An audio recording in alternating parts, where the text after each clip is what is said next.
আমার ছেলের ১ বছরের জন্মদিনটা আমি ছোট্ট করে আয়োজন করেছিলাম বাড়িতে। তো সবটাই দুটো ছানাপোনাকে সামলে একা হাতে করতে হয় আমাকে। তো সেটা একা হাতেই করেছিলাম। তো ভীষণ বিজি গেছিল সারাটা দিন। তো ওইজন্য আমি কিছু ভিডিও নিয়ে রেখেছিলাম যাতে পরে শেয়ার করতে পারি। তো সকাল থেকে ভীষণ ব্যস্ততা তো থাকেই।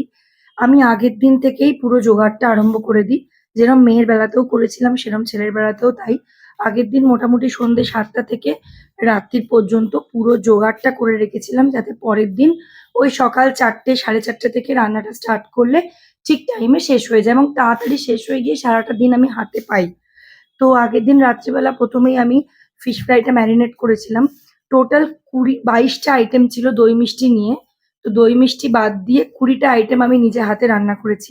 আইটেমগুলো ছিল সাদা ভাত, ফ্রাইড রাইস কাম পোলাও যেটা একদম নিরামিষ পোলাও, ৭ রকমের ভাজা, কলমি শাক, শুক্তো, ডাল, আ দই রুই, চিংড়ি মাছের মালাই, তাওয়া পমফ্রেট আর মাটন কষা, ভেটকি মাছের ফিশ ফ্রাই, দহি চিকেন আর দই আর চাটনি, আম পায়েস আর ছিল দই মিষ্টিটা কেনা। তো এই যে পুরো লং প্রসেসটা ওটা আগের দিন থেকে আমি জোগাড় আরম্ভ করেছিলাম বলেই আমি সকাল থেকে রান্নাগুলো স্টার্ট করতে পেরেছি খুব ইজিলি। যেহেতু আনাজপাতি ধুয়ে রাখা, তারপরে মাছ-ফাছগুলোকে পুরো ধুয়ে বেছে সুন্দর করে নুন হলুদ মাখিয়ে রেখে দেওয়া। এগুলো আগের দিন থেকে বা যেগুলো ম্যারিনেট করার জিনিস ছিল সেগুলো আগের দিনকে ম্যারিনেট করে রেখে দেওয়া। যাতে পরের দিন টপাটপ আমি ভাজতে পারি। যেমন ফিশ ফ্রাইটা তো গড়তে হয়, শেপ করতে হয়, তারপরে ভাজতে হয় ডাবল করে। তো এগুলো যাতে পরের দিন ঝাপ করে আমার হয়ে যায় এবং যাতে আমি আ ওকে বসিয়ে দিতে পারি টাইম মতন খেতে। ঠিক ৪:৩০ বাজে এখন আমি যাবো চানে। চান করেই আমি রান্নাটা স্টার্ট পুজো করে রান্নাটা স্টার্ট করে দিয়েছিলাম। ১ম এই মাটন একদিকে বসিয়ে দিয়েছিলাম আর আরেকদিকে আমি ওই ৭ রকমের ভাজাটা করে নিয়েছিলাম। তারপরে মাটনটা হতে মোটামুটিভাবে ২.৫ ঘন্টা ৩ ঘন্টা টাইম লাগে।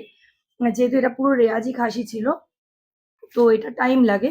আ কেন কি এটা খুব বেশি করে কষানোর পর লাস্টে গিয়ে আমি পুরোটাই ডেচকিতে কষিয়ে নিয়ে তারপর প্রেশার কুকারে দিয়েছিলাম। কেন কি যেহেতু রেয়াজি খাসি ছিল পিসগুলো এত বড় ১ম এই প্রেশার কুকারে ওটা ঘোরানো যাচ্ছিল না।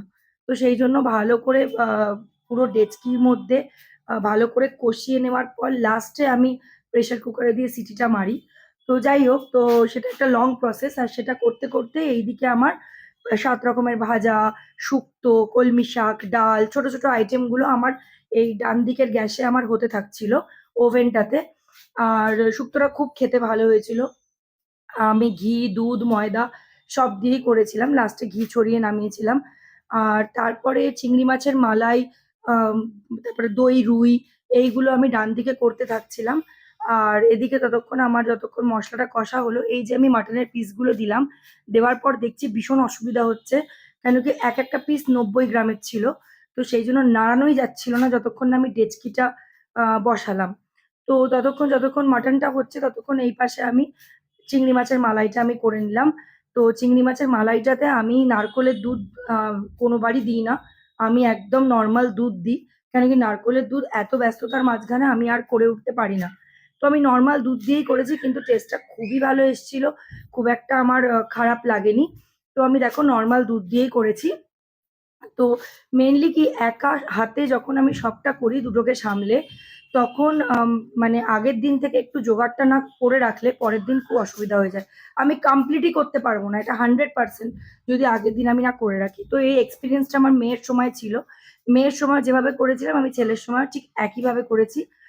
আর অবশ্যই এই আগের বছর মানে আমার মেয়ের টাইমে ওর বাবা প্রেজেন্ট ছিল না। কাজের জন্য বাইরে ছিল।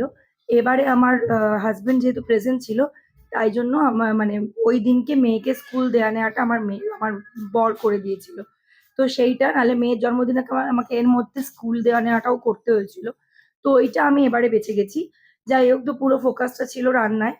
তো রান্নাটা সারাদিন ধরে করে তারপরে আমি নিজে আর রেডি হওয়ার মতো কোনো এনার্জি আমার ছিল না। যেটা সামনে পেয়েছি একটা শাড়ি পরে নিয়েছি। আর আমার ছেলেকে একটা পাজামা পাঞ্জাবি পরে ধুতি পাঞ্জাবি পরে রেডি করিয়েছিলাম। তারপর ওকে আমি বসিয়েছিলাম। আর আমি আলাদা করে না কাজু, পোস্ত আর যেটা মাখানা, তারপরে আলমন্ড আর দুধ এটা আমি আলাদা করে বেটে রেখেছিলাম, যেটা আমি অনেকগুলো রান্নাতে যেমন দাহি চিকেন, দাহি রুই এগুলোতে আমি মানে খুব ইজিলি ওটা আমি আগের দিনই বেটে রেখেছিলাম। যার জন্য পরের দিন ওই মানে ওইটা আমি দিতে পেরেছি রান্নাতে। তখন আমাকে কোনো জোগাড়টা আগে থেকে করা থাকলে রান্না করতে সত্যিই খুব মজা লাগে। আর এই তাওয়া পমফ্রেটটা আমি ১ম বার করলাম লাইফে, এর আগে কখনো করিনি।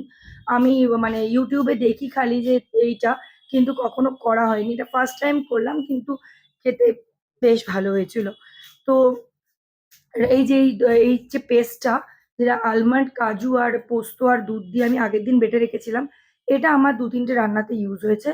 আর আমি লাস্ট বসিয়েছিলাম পায়েস আর চাটনি।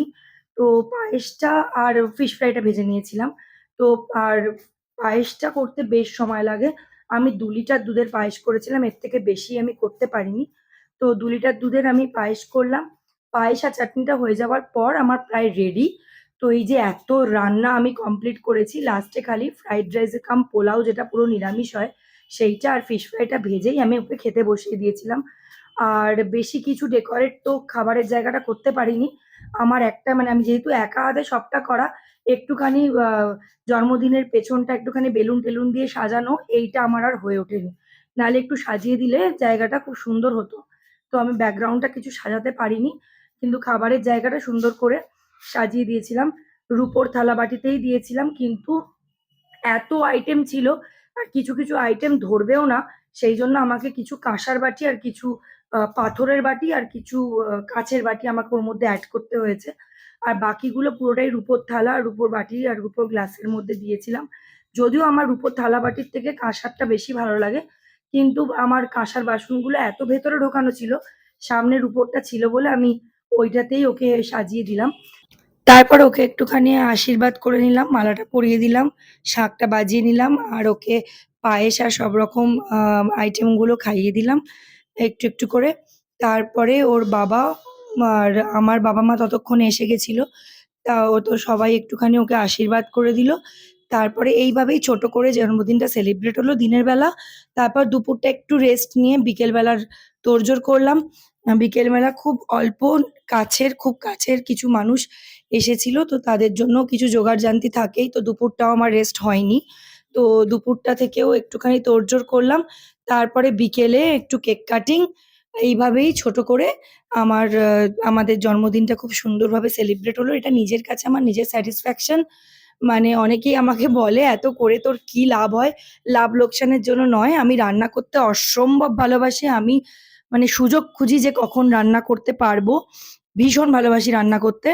তো সেই কারণে আমি আর তার উপর এইটা আমার অনেক দিনের ইচ্ছা, যেরমভাবে মেয়েকে আমি করেছিলাম, সেরমভাবেই ছেলেকেও করব।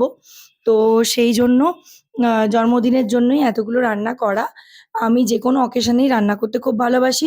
নিজের স্যাটিসফ্যাকশন নিজের কাছে। আ তো আমার এটা করে খুব ভালো লেগেছে। আর আমি এরকম ছোট্ট ঘরোয়া অনুষ্ঠান ঘরোয়াভাবে সেলিব্রেট করতেই বেশি ভালোবাসি। তো যাই হোক, আমরা ৩ জন মানুষ, বাবা, মা, আ আমার বর, আমরা ৪ জন ওই ঘুরিয়ে ফিরিয়ে একটুখানি ক্যামেরা করে আ এ মোবাইল ধরছে, ও মোবাইল ধরছে করে একটুখানি করে ভিডিও করেছি। সেগুলোকেই জুড়ে একটুখানি ভিডিওটা বানালাম, যাতে এই পুরো জার্নিটা আমার টাইমলাইনে থেকে যায়। একটু সেভ করা থাক আমার মেমোরিতে। তো এই যে ফিশ ফ্রাইটা যখন বানাচ্ছিলাম, ওই যে ম্যারিনেটেড ফিশ ফ্রাইগুলো যেগুলো ওই কি বলে আ ভেটকি মাছের যে ফিলেগুলো ম্যারিনেট করে রেখেছিলাম, সেগুলো ওই ব্রেড ক্রাম্বস এর মধ্যে ভালো করে ডুবিয়ে শেপ-টেপ করে, তারপরে ডিমের কোটিং করে, তারপরে ওটাকে আবার বিস্কুট গুঁড়োয় ডুবিয়ে আবার আরকি গরম তেলে ভেজে নেওয়া। তো খেতে খুব অসাধারণ হয়েছিল। তো যাই হোক, নিজের হাতে যতটুকু পেরেছি ততটুকু করেছি।